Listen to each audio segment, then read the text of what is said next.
Thank you everyone for joining us for this Jewish Studies program. This is the second of the third presentation by Professor Stanley Mervis. Professor Mervis is the Associate Professor of History in the School of Historical, Philosophical, and Religious Studies and the Harold and Jean Grossman Chair of Jewish Studies at ASU. His research focuses mainly on social history of Jews in the early modern Atlantic, the Western Sephardic diaspora, dealing largely with issues of diasporic and Creole identity. He contributed to the historical essays, The Photographer, Wyatt Gallery's Jewish Treasures of the Caribbean, and is the co-editor of From Catalonia to the Caribbean, the Sephardic Orbit from Medieval to Modern Times, a collection of essays in honor of his doctoral advisor, Jane S. Gerber. He also recently published a monograph titled The Jews of 18th Century Jamaica, a testamentary history of the diaspora in transition. And that was done by Yale Press. It is our honor to have Stan with us tonight.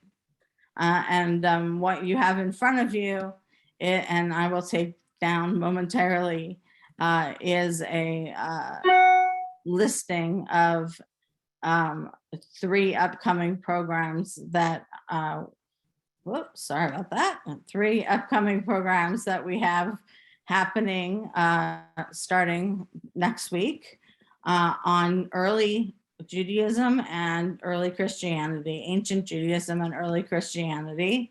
And we hope that you'll consider joining us for those 3 programs. They'll take part over the month of February. The first one, Reading the Bible with Ancient Jews and Christians, with Blake Hartung, who is one of our newer faculty members in religious studies, and he is just wonderful. And, we just hope you'll come out and listen to what he has to say. And then the next one will be Towards Judaism and Christianity, Processes of Separation by Francois Mirgay. And Francois has been a professor at ASU for a number of years. Unfortunately, I don't know how many, but quite a few. And she's the Jess Schwartz Associate Professor of Hebrew and Near Eastern Cultures at ASU. And then the final program in that series is Identities and Categories in Jewish Antiquity, which will be led by Tim Langiel, who is one of our lecturers, our senior lecturer in religious studies at ASU. All 3 of them are wonderful lecturers, and we hope that you will decide to sign up for one or all of those programs. They should be very interesting and kind of a new area for us to be putting out into the community. So we hope that you'll enjoy them. And with that, I'm going to introduce Stan. Thank you very much, Lisa. The programs look amazing. I can tell you that I'm going to be there, and there's a lot that I know I'm going to learn from attending them. I'm just trying to share my screen. Okay. So I'm going to do this. Okay. Okay. All right. Hello, everybody. Welcome back to our series on the rabbis who shaped Jewish history, which is a 3-part series. Last time we spent some time talking about late antiquity, really focused on the 3rd century, and we looked at 2 rabbinic figures in comparison to each other, Rabbi Yehuda HaNasi and Shmuel of Nehardea. So that was our goal last time, and what we were trying to do was start to peck away at these central questions that I had presented at the start of last class. So I want to go through these one more time, and then we're going to take up our new subject, which is the rabbis of the Middle Ages. And we're going to try to continue our discussion of these central themes. So the first theme is, who is a rabbi? Who is called rabbi? What's the different language that's applied to rabbinics, Beit Din, Chacham, the Av Beit Din rather? Is there such a thing as smicha, as ordination? We talked a little bit about this last time when we talked about the role of the Nasi and some of the conflict he had with the rabbis in Babylonia. Number two is, when is a rabbi?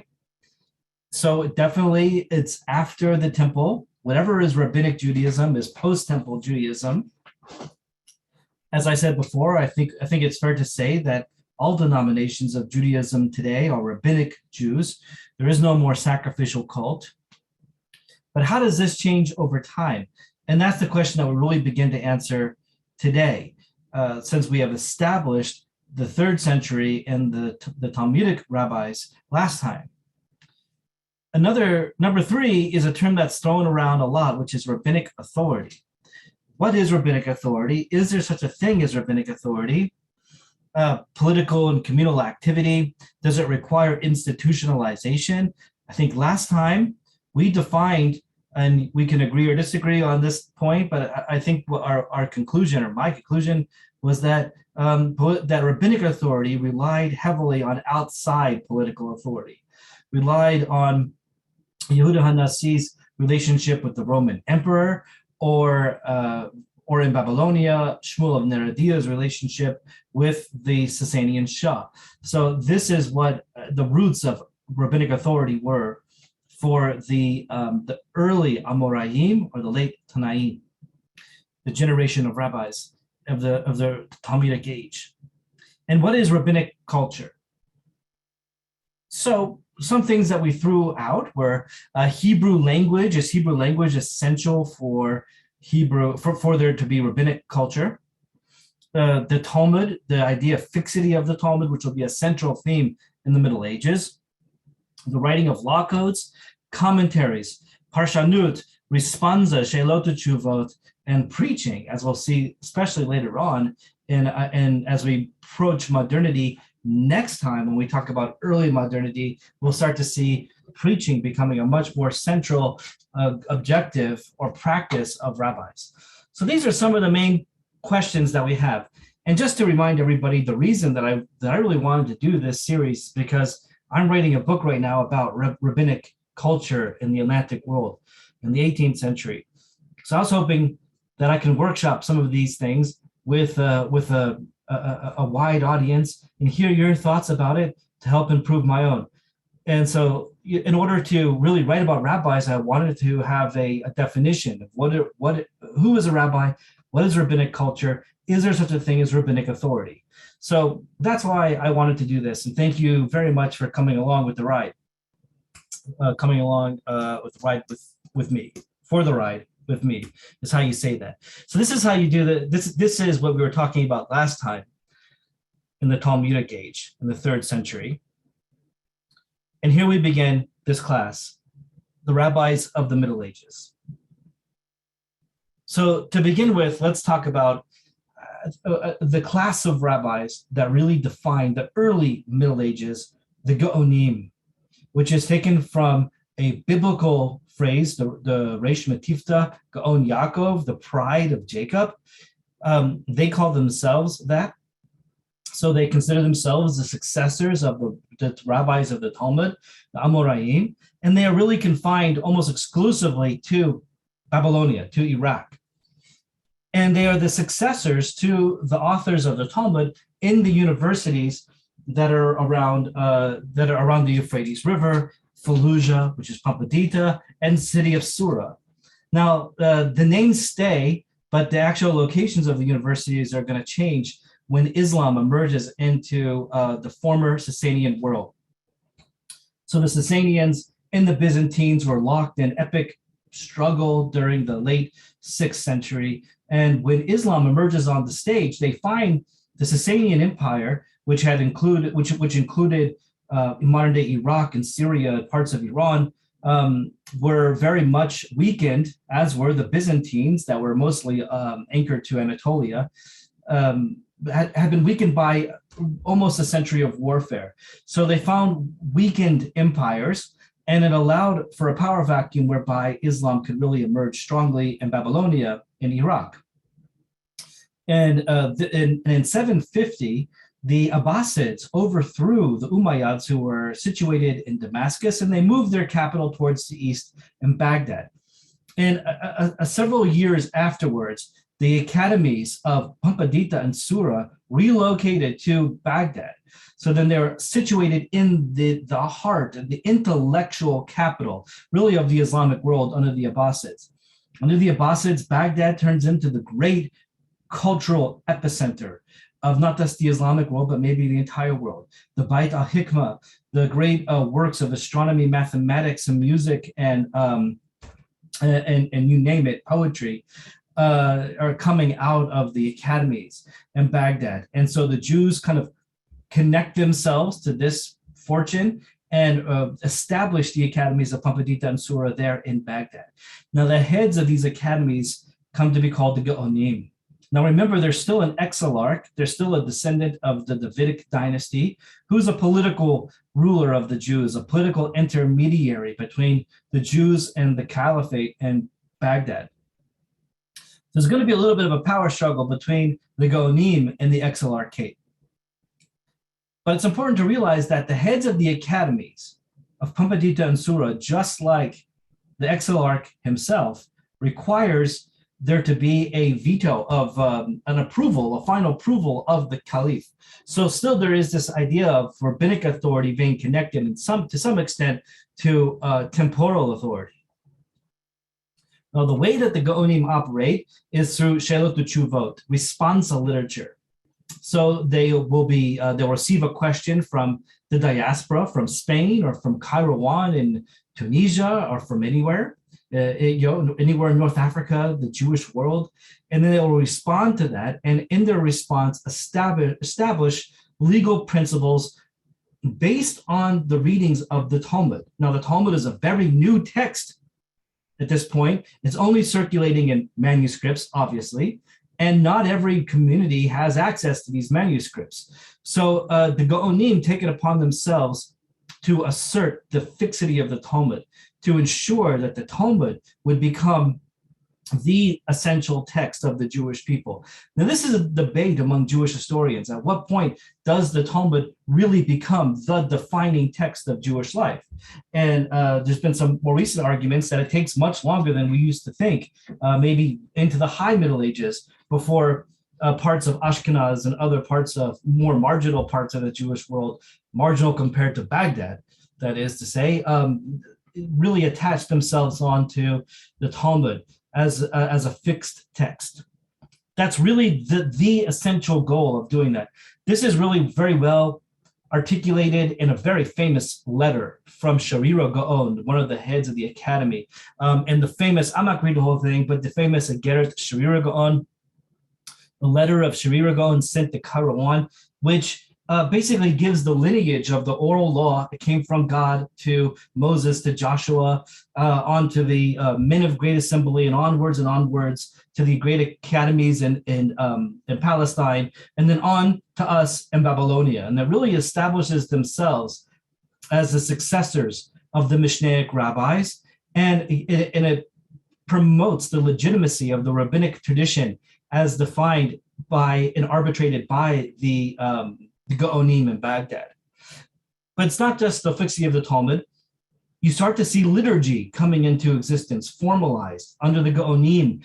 The first Siddur that we have, the first prayer book in Jewish history, comes in the form of a letter, of a responsum to the communities in Spain. Siddur Amram Gaon, which was in 860, and other Siddurim as well, like of the Siddur of Sadia Gaon, which is dated to around 920, early Middle Ages. Another feature that you start to see emerge, I think, in the Gaonim, period of the Gaonim in Baghdad, is the idea of the rabbi is also a philosopher. And philosophy tends to take place in languages that are not Hebrew. So this might challenge the idea of that Hebrew is essential to whatever is rabbinic culture. But in the time of the Talmud, there really is very little interest in philosophy per se in the Talmud, not that it doesn't exist at all. But in the time of the Gaonim, you start to see extensive works of philosophy being composed mostly in Arabic, especially most famously among them Sadia Gaon's Emunot V'Dayot, the Book of Beliefs and Opinions, which was something rooted in Islamic scholarship at the time, really focused on the singularity of God, the goodness of God, and as a way of also establishing the principle of rabbinic tradition over those that might deny it, like Karaites, which are starting to emerge as a popular movement. It's not the only work of philosophy. In Hai Gaon's Responsa, there are deep philosophical discourses. So it's not that this is something that I would argue starts to emerge really in the Gaonic period. And there is this struggle for authority. Is there rabbinic authority? There's the heads of the academy, but there's also the exilarch. This is a problem that comes really to the front burner when the exilarch, David ben Zakkai, doesn't like that Sadia Gaon is now the head of the Academy of Surah and deposes him as such. Now, this probably didn't have any ideological problems. It was probably more of a personality clash, not the least of which was probably because Sadia Gaon was Egyptian and really was an outsider in the world of Babylonia. So the idea that the exilarch could depose the head of the academy, which had already been agreed upon by the caliph, was a power grab, right? Was raised questions about what was rabbinic authority. And you start to see the emergence of another trend that I think is going to become very important later on. I'm going to culminate this discussion with the Rabbi Shlomo ibn Adret in Barcelona. That's where I want to go today. And we'll start to see this theme come back. But one of the ways that Sadia Gaon saves himself in this struggle with the exilarch is to make an alliance with the traders and the merchants. So building a connection between Jewish wealth and Jewish rabbinic authority is one way of asserting itself, that is rabbinic culture asserting itself against the authority of the exilarch in Babylonia. Now, I want to talk about another group of rabbis in a different part of the world. And I know I'm jumping here from a couple centuries, and I'm kind of leaving. You're probably wondering, like, why aren't we talking about Sfarad? We're going to jump right to Ashkenaz. But I want to maybe leave Sfarad to the side for a moment and come back to it. But I really want to talk about another group of rabbis in a very different part of the Jewish world. Really would have been, to that point, a cultural backwater of the Jewish world.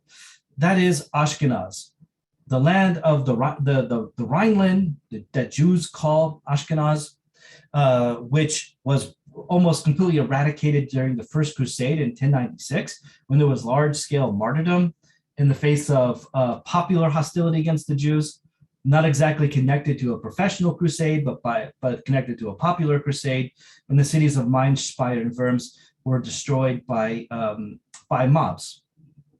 And there was large-scale Jewish martyrdom, at least according to the Hebrew Crusade Chronicles. After the fall of the Rhineland, which is something that really comes into existence at only about the millennium, about 1000, before they come from Jewish settlers from Italy, also Jews that had maybe left Spain during the time of the Visigoths and had settled in Narbonne. These are kind of two places that feed this very small community of Ashkenaz. And by about 1000 in the academy in Mainz, the Maor HaGolah, Rabbenu Gershom, a very important rabbi that really should be discussed here, began to assert a cultural independence of Ashkenaz, independence from the Gaonim in Baghdad. So just like when Sepharad asserts its own independence, or Kairouan asserts its independence in Tunisia, or Ashkenaz asserts its independence, what they are pushing against is the authority of the Gaonim in Baghdad. Now, if we skip ahead a couple of generations to the time of the Crusade and the grandsons of Rashi, so Rab Yitzchak, Rashi, Yitzchaki is his name. You've probably heard of him. He's a great commentator on the Bible, on the Talmud, who introduced a kind of reading, a commentary on the Bible that was really rooted in simplistic explanations of the text. But they're not just bland. They often have anti-Christian polemics embedded in these very simplistic explanations of the Bible. And it seems as though Rashi, Rav Shlomo Yitzchaki, had influence over the way Christians were reading the Bible as well, and especially the Victorine biblicists and other groups around Paris that began to also read the Christian Bible using pshat explanations. So one of the very few examples when a minority culture may have had an influence on a majority culture in that case. Now, Rashi's grandsons, he had no sons.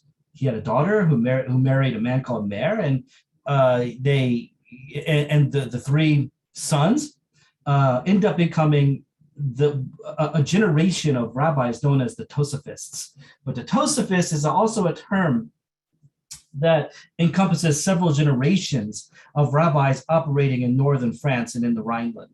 So when you say the Tosafists, what you really mean is Ashkenazi Jewry in the 12th and the 13th centuries. And they have glosses on the Talmud that are committed to carrying out Rashi's Peshat mission, his mission to give clear, concise, simplistic explanations of the Bible and the Talmud. But they weren't just that simple, but just like Rashi wasn't as well. They were very much influenced by what was going on in the Christian world. This was at least an argument that was made by Ephraim Orbach, a couple decades ago, and which has since been challenged and qualified, of course. So I'm going to kind of present the way he sees things. That the Tosafos were very much influenced by non-Jewish trends taking place in the universities. The trends of scholasticism, which applied what we would think of as a dialectic method. And by dialectic method, I mean trying to reconcile contradictions. So, for instance, Gratian writes the concordance of discordant canons, where he looks at canon law, finds where they are in disagreement, and tries to reconcile those disagreements. This is exactly the kind of methodologies that's applied by Abelard, a great university lecturer, the University of Paris, and also immortalized in his Sic et Non, which are a series of contradictions in different Christian texts without the reconciliations. So it's clear, to my mind at least, or to Ephraim Orbach, that the Tosafists are adopting this Christian scholastic method of interpreting canonical texts. When you read a Tosafist gloss on the Bible, they will go through on the Talmud, they will go through the entirety of the Talmudic text and find where there could be potential contradictions in what you're reading in the Talmud. And then it says here this, it says here that, and then try to explain away these contradictions within the Talmud. That's what makes the Tosafists brilliant. And it's a really wonderful intellectual exercise. And they represent the kind of rabbinic culture that we would call parshanut, explanations, commentary on the Talmud. Again, this takes place over many generations. You don't always know which Tosafist is saying what thing. Now, they're very much embedded in their Ashkenazi context. So the Talmud within Ashkenaz. So one thing that's really important, a concept to the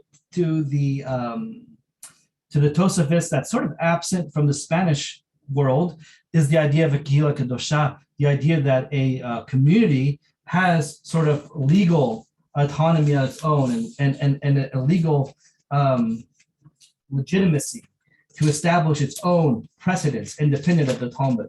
And that's something that becomes a really important precedent and category for the Tosafists.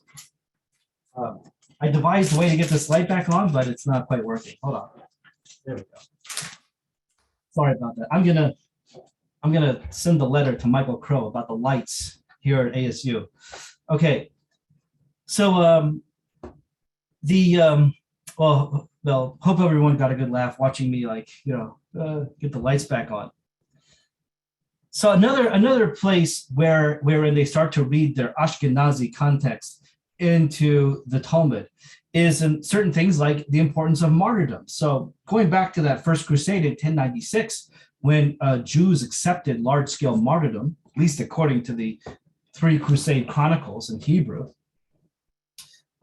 this was something that went far beyond the Talmudic requirements of martyrdom.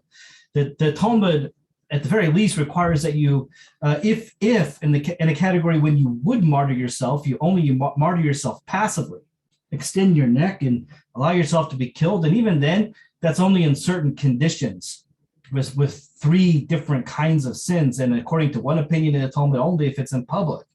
Now, the Crusade martyrs went far beyond that. Not only did they accept passive martyrdom, but they killed themselves and they killed their own children to avoid being killed by Crusaders. And so this is something that becomes very deeply embedded into the psyche of Ashkenaz, the idea of active martyrdom. So you see that permeating the Tosafist glosses on the Talmud. So when the Tosafists read the opinion in the Talmud of Rabbi Ishmael in the tractate of Avodah Zarah, that you only would accept martyrdom when it's in public, they say, far be it from us to accept this opinion. So they are not, let's say, slavish to what the Talmud says, which is another kind of support the idea that the Talmud is not a fixed text yet. The Talmud really is not the authoritative thing that it seems to us, even in the Central Middle Ages. And another place where the Tosafists really intervene in the text of the Talmud is when it comes to living in Christendom. So the Talmud makes it very hard to have any kind of engagement with those that are deemed of the Avodah Zarah, or Akum, the worshippers of stars and Mazalot, of the Kochavim v'Mazalot, those that, anyone that's deemed to be an idolater. You can't do business with them on their holidays, and really you're very restricted in what kind of participation you can have within a society of idolaters. Now, in Christian Europe, every day is a holiday.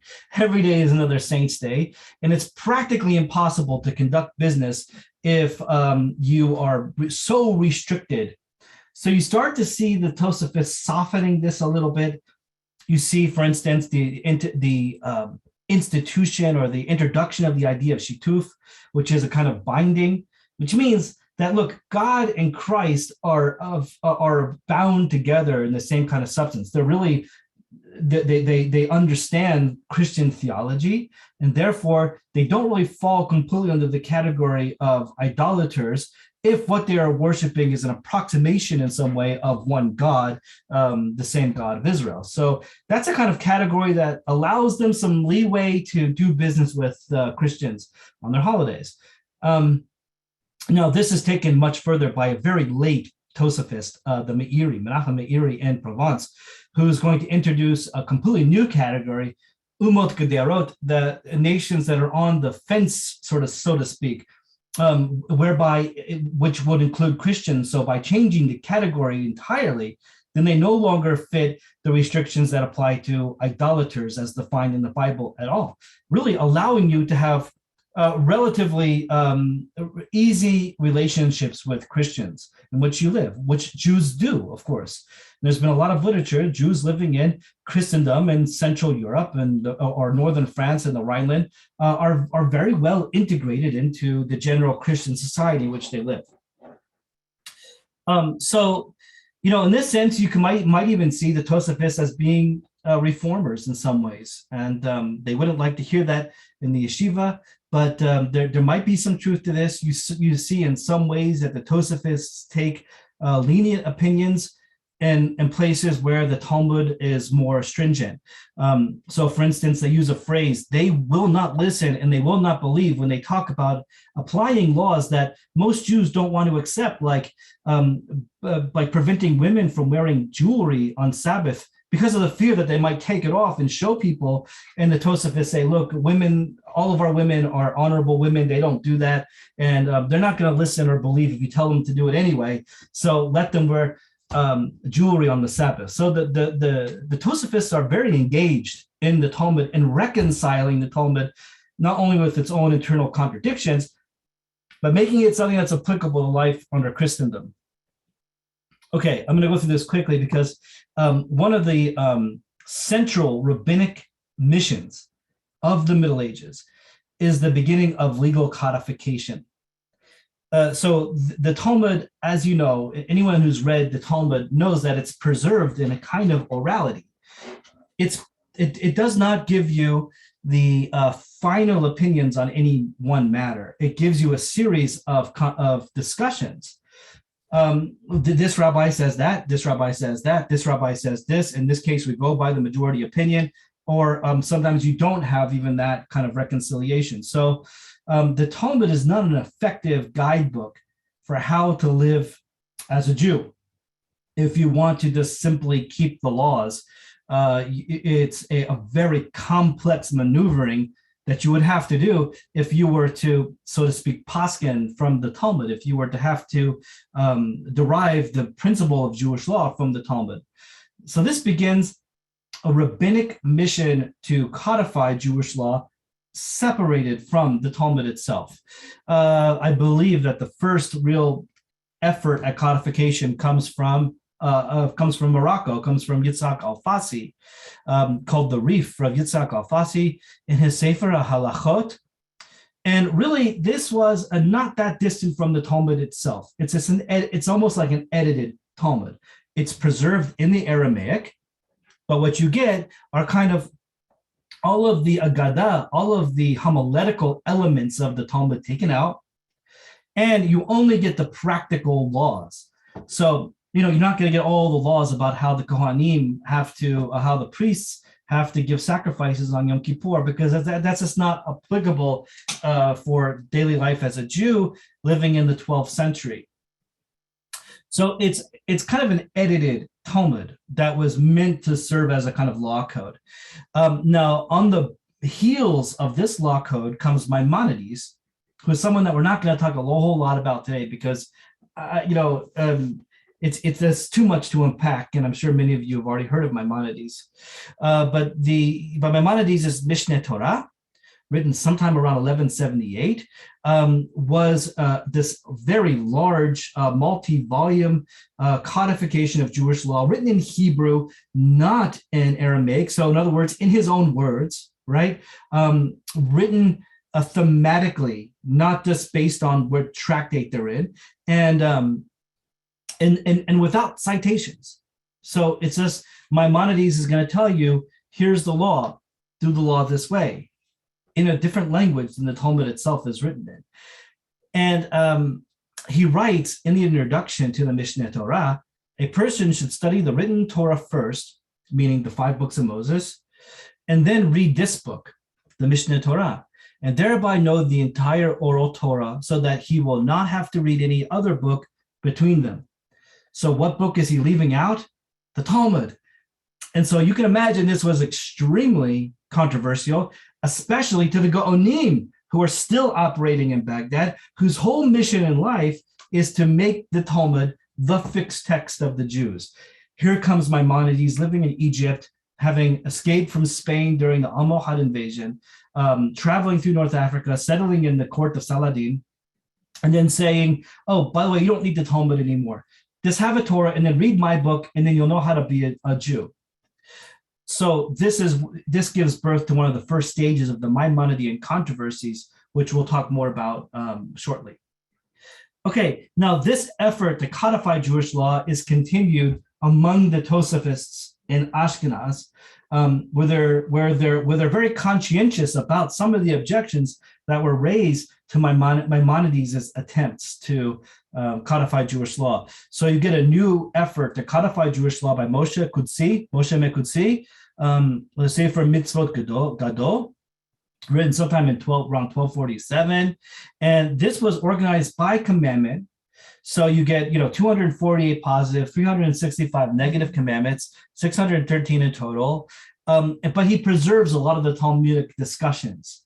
So as if to say, we're not going to just throw the Talmud away. We're going to codify Jewish law, but keep the Talmud as a legitimate voice within this discussion. And then you have we're getting very close to early modern codification efforts, and that is in Jacob and Asher ben Yechiel's Arba Turim, which is what we really think of as being codified Jewish law, separated into 4 different categories: prayer, ritual, family, and damages.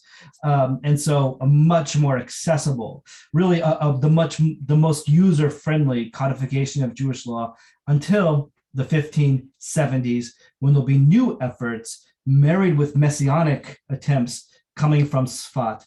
And we'll talk about that next time. Okay, so the goal today is really to talk mostly about Shlomo ibn Adret, the Rashba, who I think embodies a lot of these kind of categories. But let's just look at some pictures first. And I chose these pictures because I believe that they convey an implication of rabbinic authority. And the reason I say it like that is because, so here's an image from the Sister Haggadah. It's called the Sister Haggadah because it's the sister to the Golden Haggadah, which is more famous from the same period in Catalonia.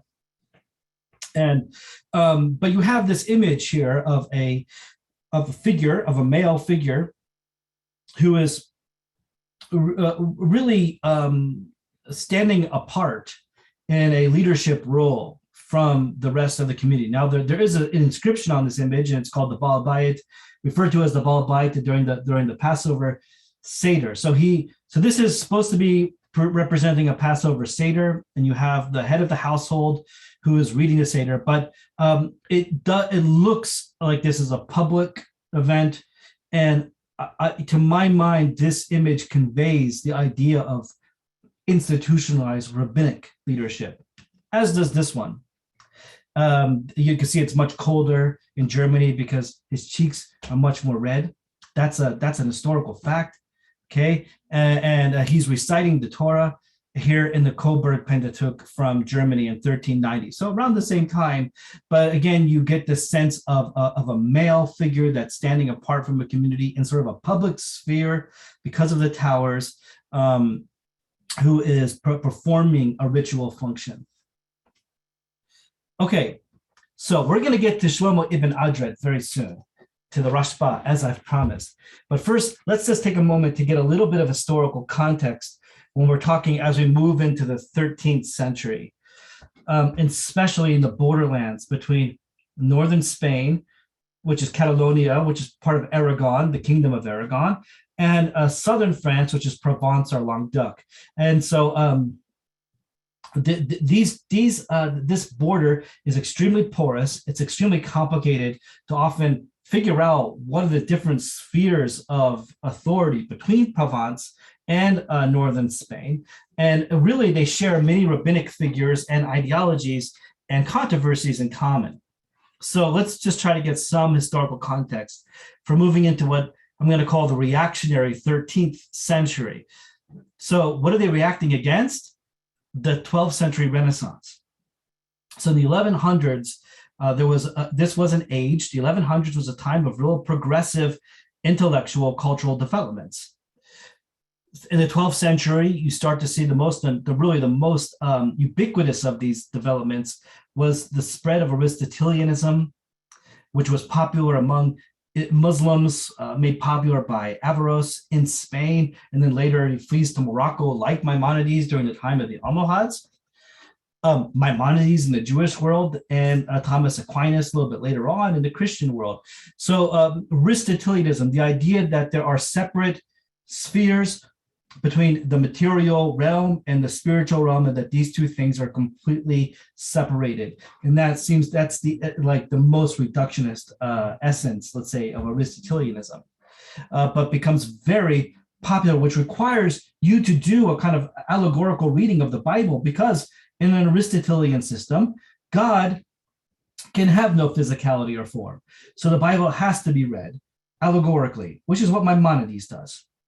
But it's not just Aristotelianism. You start to see the birth of the chansons de geste, like the vernacular epic love poems and war poetry. It's the time of the troubadours and the minstrels, the Romanesque and Gothic architecture that you think of as being medieval, and the proliferation of universities and scholastic methods in Paris and parts of Salerno in Italy and in Spain. Universities that look very modern. They have athletic competitions and lectures, and they have just about everything except for Zoom. Okay, which was to their benefit, I think. So but as you move into the 13th century, there's a reaction against this. And this is something about humanity. I'm not saying that this is a hard and fast rule, but ages of progressivism are often followed by ages of reactionary responses to, or reactive responses to the progressivism of the previous age. And so in the 13th century, there's a strong backlash against these trends of Aristotelianism. The Albigensian Crusade was an effort by the papacy to violently root out Aristotelian heresy in Provence in southern France. This was followed by the establishment of the Fourth Lateran Council, in which Pope Innocent III instituted irrational principles into Christian theology, the idea of transubstantiation, the idea that Christ is literally embodied in the host. And that is an irrational principle, which Christians are now being asked to believe, which according to some scholars is what gives rise to irrational conspiracy theories like blood libels and so on. The social separation of Jews. Jews are now required to wear badges or hats, things like that. This is all part of this conservative backlash against the progressivism of the 12th century Renaissance. The other big aspect here was the formation of the Dominican order in 1216. The Dominus Cani, the watchdogs of God, they're empowered to watch over the conduct of Christians, especially in Provence, where Albigensianism, this Aristotelian heresy, had just been rooted out violently. They forcibly preached to Jews and to Muslims in their synagogues and in their mosques. And there's the rise of disputations between Dominican, usually Jewish converts to the Dominican order, and Jews, which results sometimes in the burning of the Talmud, as it did in Paris in 1240. And then Jews internalized these trends. So among the Jews of Castile and Aragon, there is the rejection of not the full whole-scale rejection, but there is a trend among some Jews to jettison Aristotelian aspects by embracing, by not only railing against the works of Maimonides. So in 1232, Rabbenu Yonah had the works of Maimonides burnt by Dominican friars. So rejecting Maimonides, which is kind of interesting to us because Maimonides is universally beloved by every denomination. Reformers see him as the great philosopher. Orthodox traditionalists see him as the great legal scholar. And even in my former yoga studio in New York, he was the one Jew that was represented as being representative of yoga, even though like Abraham Abulafia really was the better choice, I would think. But, the point is that, everyone kind of casts onto Maimonides what they want to see in themselves. But Maimonides in his own time was deeply controversial, and his books were burnt. So this is part of a rejection of Aristotelianism, but also the embrace of new types of Neoplatonism. the idea that the physical world and the spiritual world can meet within the figure of the human on earth. And in the creation of Theosophical Kabbalah, like the Zohar, which was written by Moshe de Leon in the 1280s in Castile. So this was an anti-Aristotelian movement. Here, I thought we might need a map of Spain, so I put one here. Here you see Castile and Aragon, okay? And Granada is still Islamic.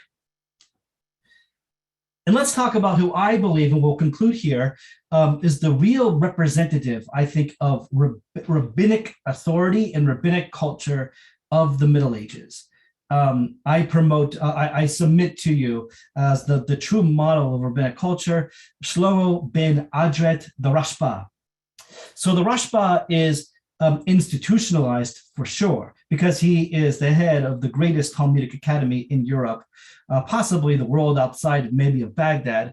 Although at this point, the Gaonim are sort of in decline as Spain has asserted more independence for itself, and North Africa has asserted more independence, and Ashkenaz has become much more self-reliant.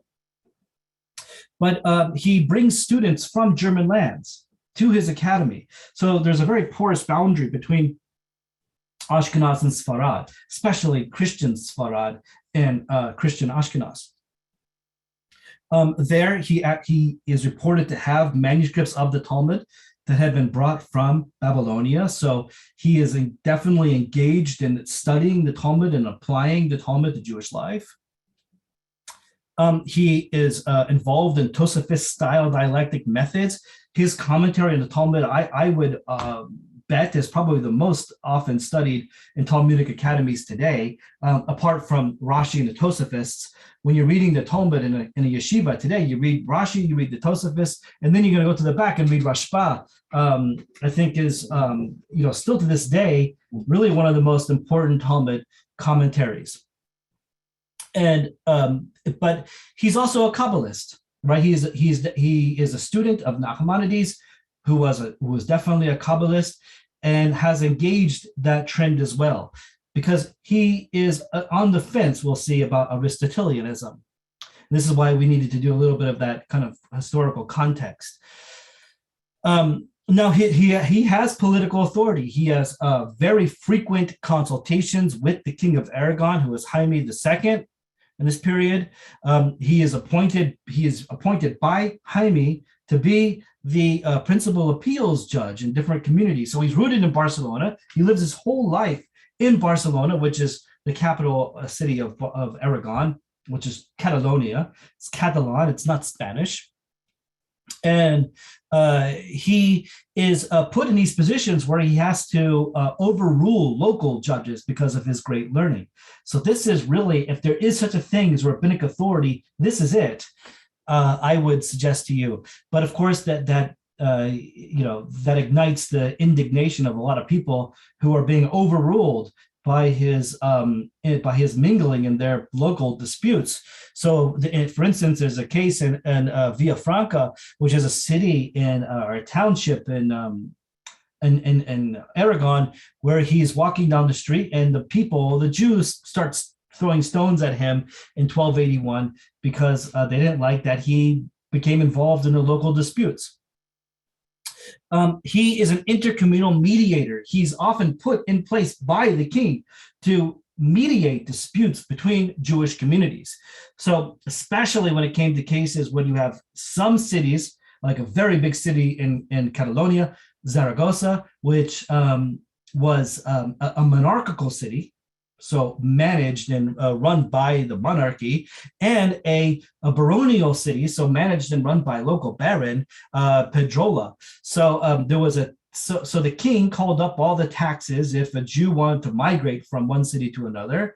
But when you came to Pedrola, then you had to pay all those local taxes to the baron. So this created a lot of problems for Jews that wanted to relocate. And Shlomo ibn Adret was asked to was asked to mediate dispute, where he argued that they in favor of the monarchy, ultimately that's a more important tax for the Jews to pay up. So similar to Yehuda HaNasi in his engagement with the his engagement with Caracalla, the Roman emperor, or Shmuel of Ner Adia, which we talked about last time, and his relationship with Ibn Shaprut, with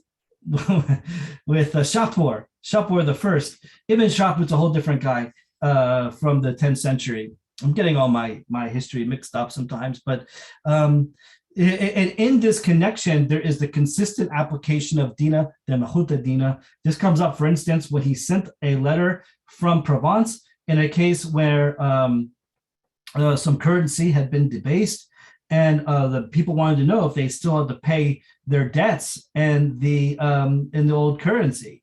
And so he ruled that the law of the land is the law. So his rabbinic authority is definitely connected to outside temporal authority. I believe that there might be a continuity here with the ancient rabbis of late antiquity. But he's very much a proponent of the independence of the Kehillah. And so he does not like the office of Rab de la Corte, which is a rabbi that's put in place in the Alhama, in the Jewish quarters of Spain, that is appointed by the king. All right, so that this is an interference in the local autonomy of the Jewish communities, and he's very acerbic in his estimation of how good these Rab de la Corte are, these rabbis of the court. He writes, in our country, there are rabbis of the kingdom who do not even know how to read properly. So he does not want the king interfering in local affairs. And this is an important seed that we're going to later reap when we talk about the early modern period.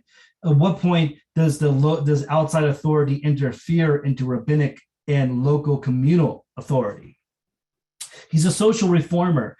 He is against the idea that the rulers of these communities are the wealthy, and it's an inherited, the berurim as they're called, similar to like what we would call parnasim or communal leaders, community leaders. This was an inherited office in a lot of the communities of Aragon, Catalonia. So they literally, it was just an oligarchy, and he didn't think that was the best system. He thought it should be a dictatorship of scholars, that scholars should be the ones that are in charge of communities. But he, in the end, kind of gave in to the status quo. But he does have a type of social reform. He calls for the institution of social welfare mechanisms in Jewish communities. He writes, for instance, here in this last one here, in his response in book 3, response in 380. And to every poor person, one gives sustenance according to what he is, according to the person's status. And it has already been said that even if he does not want to be supported by charity, the poor person that is, if he does not have enough to sustain himself, we should give it to him cunningly by way of a loan, or we come back and give it by way of a gift, or that we start off by trying to give a gift, and if he will not take that, then we give him a loan. The point is, he is trying to create the social infrastructure for a welfare system that's going to become central to Jewish communities in the early modern period. And we'll talk much more about that next time. Okay, and he is probably most famous, I'm going to end in this 2 minutes, but he's most famous for his ban on philosophy, which was issued in 1305. Now, this was sort of often thought of as the final word in the Maimonidean controversies. The controversies that had begun over Maimonides' Mishneh Torah, over Maimonides' seeming rejection of the principle of the Chiyat HaMetim, the principle of the resurrection of the dead, and then kind of it evolved into an anti-philosophy movement. I think I got it now. Anti-philosophy movement, which culminated in the burning of the Talmud in burning of the works of Maimonides in 1232. And people were seeking Ibn Adret as this great communal figure to really promote a position on this. But he was very lukewarm. He had a lot of respect for Maimonides. He seemed to be a bit of a philosopher himself.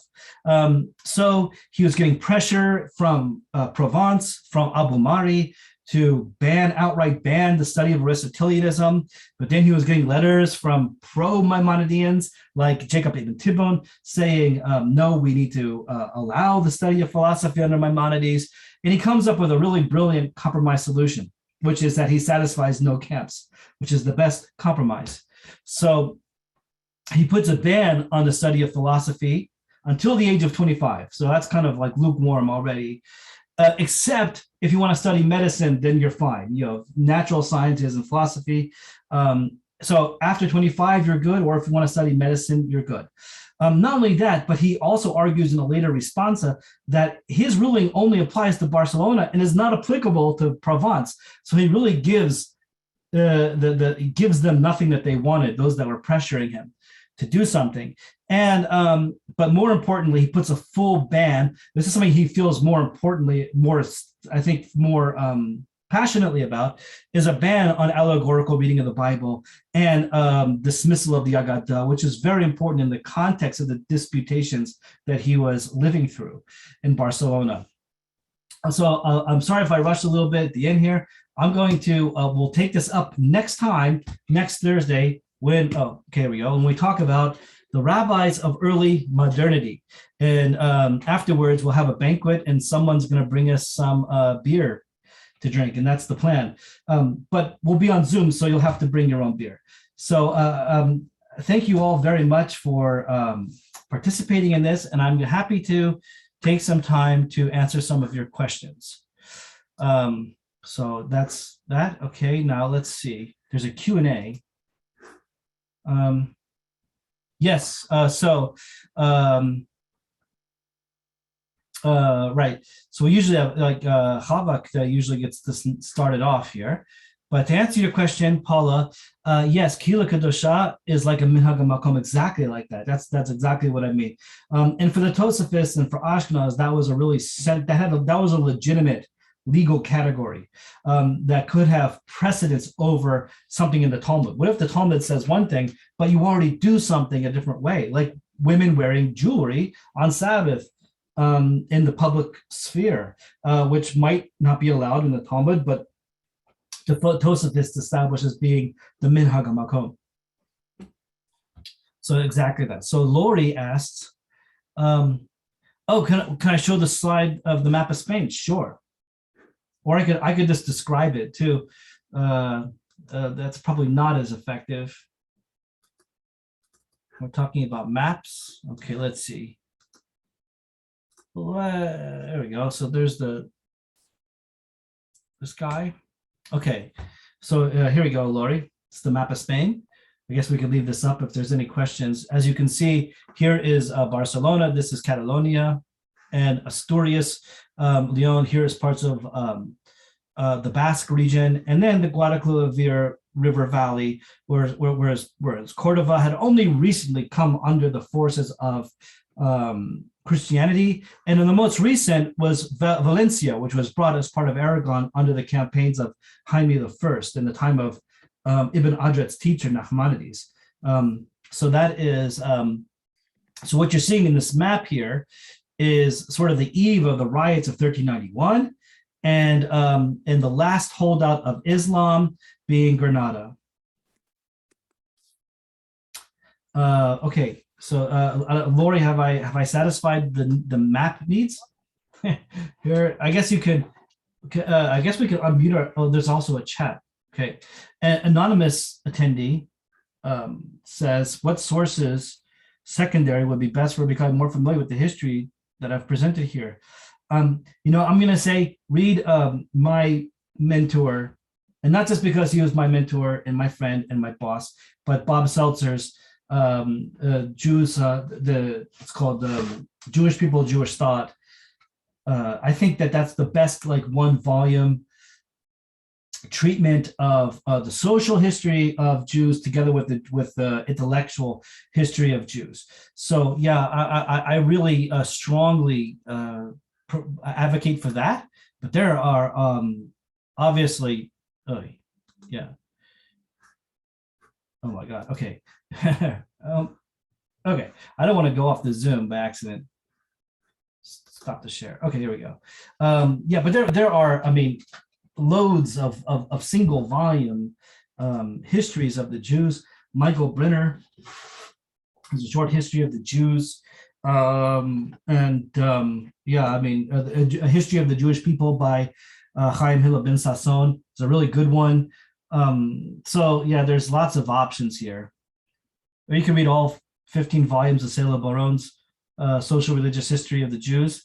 Yeah. Okay, and there's some things in the chat here as well. Can you please discuss more about the irrationality of then Christianity leading to acceptance of other irrational ideas? Okay, very good. Yeah, so this is one theory. I think it was first offered by Gavin Langmeyer, and I'm not 100% sure about that. But the idea being that with the sort of backlash in the 13th century, that you have introduction of irrational principles into Christianity, like transubstantiation, which paved the way for people to believe in other irrational principles, like the idea of ritual murder. Now, to be sure, ritual murder accusations predate this. Ritual murder accusations really begin in the 1140s, and then there's a major ritual murder situation that in Blois in France in 1171. So really, you know, but what you start to see more often is the idea of host desecration, which seems to be almost directly correlated to the idea of transubstantiation, that the Jew will, you know, steal away the host wafer and then desecrate it by stabbing or burning, and then, you know, a miracle will occur, it will bleed or something like that, which seems to be, so host desecration charges seem to be very much connected to the idea of transubstantiation. I think the idea here is a psychological thing.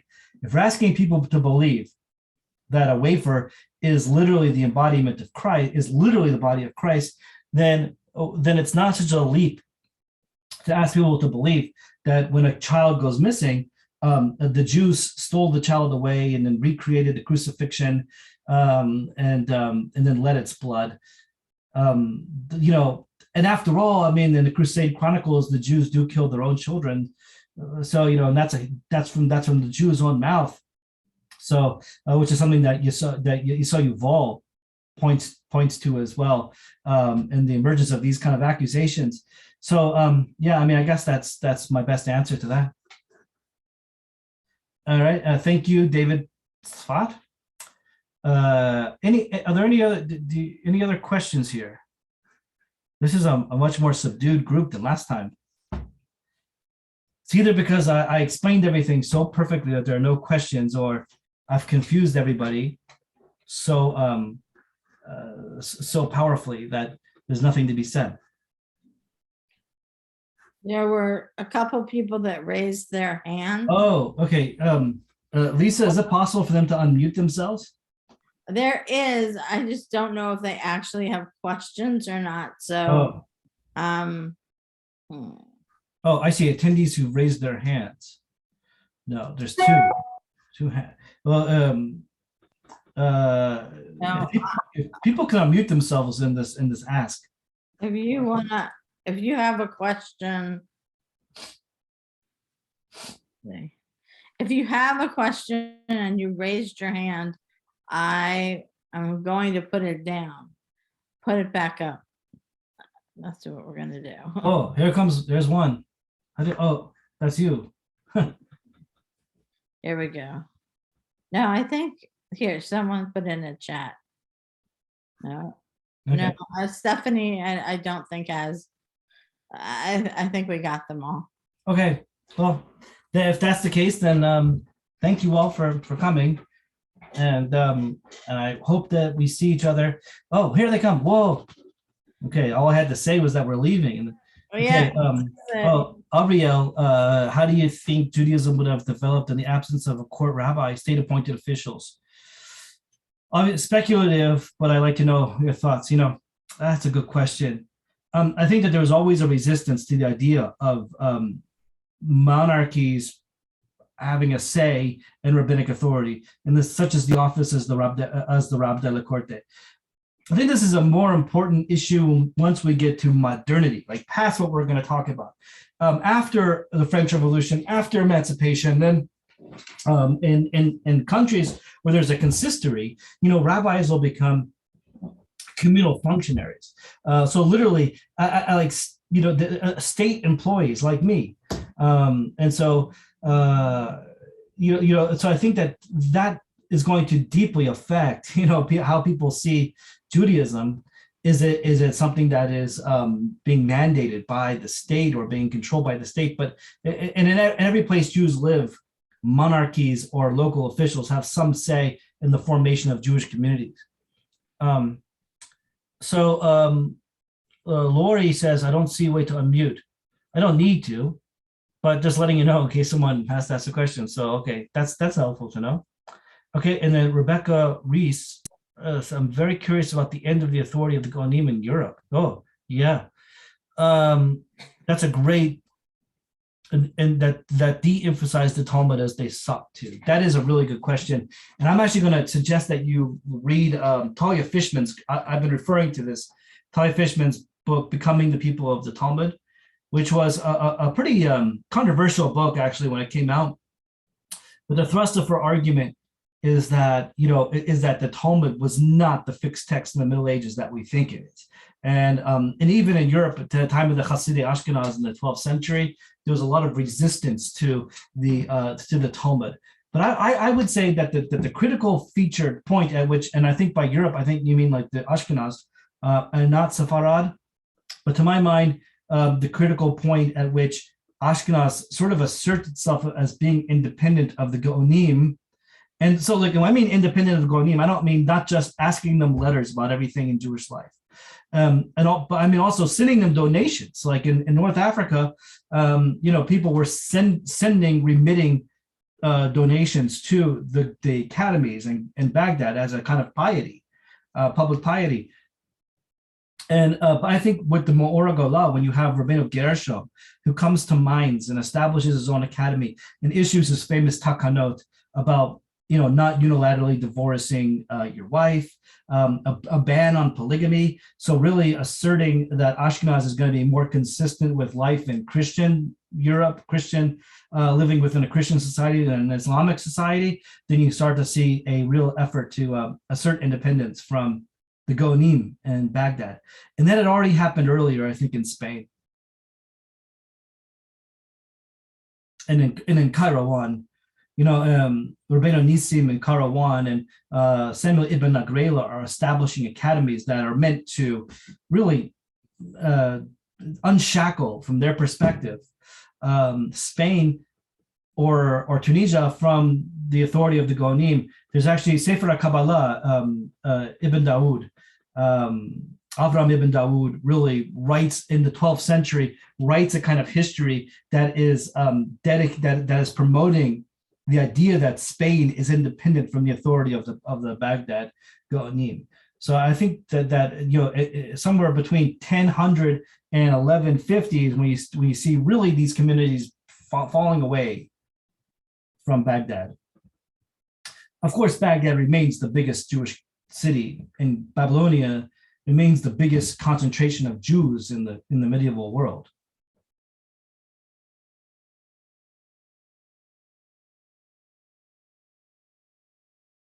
Do you want to talk at all about how the documents that were created in Babylonia became so influential? And I mean, really, the Talmud is what's being created. Right, exactly. The authority of the Talmud. I mean, the Talmud is created in an earlier generation, somewhere between 400 and 600, the Amoraim. Right. In the academies of Papadita and Sura before the Islamic conquest, while they're under the Sasanians within a Zoroastrian context. And then what the Gaonim inherit are these manuscripts of the Talmud, and they have a very big. First of all, the Amoraim who wrote the Talmud, they did something that they weren't allowed to do. They took the oral Torah and put it into writing. So the Gaonim have a huge job ahead of them. They have to they have really a twofold job. One is to say that that the rabbinic tradition, the oral law, is legitimate in a written form, and that's a big part of the Egeret Shrira Gaon, the efforts to assert the authority of a written oral law. And that's number one. And then number two is to make the case that they're the ones that have the prerogative to interpret the Bible, that they're the ones that have the prerogative to interpret the oral law and the meaning of the Amoraim. And so since they can't send manuscripts of the Talmud to every part of the Jewish world, they write these extensive letters. And it's through these letters that they're really proliferating the Talmud. Great, thank you. Right, should we call it a night? Sounds good to me. All right, well, we'll just remind everyone next week, same bat time, same bat station, and But no Batman. but no Batman. And we will send out a reminder about that as well, in case you haven't had the opportunity to register for that. And we'll also include with that reminder information about the next 3 programs coming up about ancient Judaism and early Christianity. I'll just say as an additional plug, attending those programs, you'll get much more clarity than what I'm offering you, and you'll hear from people who are actually expert in this. I study like the 18th century, so I'm hardly the person to be telling you about the Middle Ages and late antiquity. So you'll be able to hear it from an actual authority in those programs, people who really focus on these periods. Thank you, everyone. Thank you. Thank you, Lisa. Thank you. Bye. Bye.